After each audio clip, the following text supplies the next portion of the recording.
Hello. അങ്ങനെ തിരുവോണം കഴിഞ്ഞ് അവിടുത്തെ നാളിൽ രാവിലെ തന്നെ നമ്മൾ എഴുന്നേറ്റ് ചായ കുടിയൊക്കെ കഴിഞ്ഞു.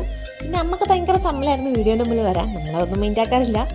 അങ്ങനെ നമ്മൾ കുറച്ച് നേരം വീട്ടിൽ നല്ല തിരക്കുകളൊന്നും ഇല്ലാതെ ഇരുന്നു. പിന്നെ ഉച്ചയായപ്പോഴത്തേക്കും അമ്മ നല്ല സദ്യ ഉണ്ടാക്കിയിട്ടുണ്ടായിരുന്നു. ഓണത്തിൻ്റെ പോലെ തന്നെ എല്ലാ വിഭവങ്ങളും ഉണ്ടായിരുന്നു. അങ്ങനെ അതൊക്കെ വയറ് നിറച്ച് കഴിച്ചിട്ട് നമ്മൾ നേരെ പയ്യന്നൂരേക്ക് പോയി. അവിടെ ഏച്ചീനെയും കുഞ്ഞാവിനെയും ഒക്കെ കാണാനുണ്ടായിരുന്നു. പിന്നെ അവിടെ അച്ചാച്ചനും അമ്മയൊക്കെ ഉണ്ട്.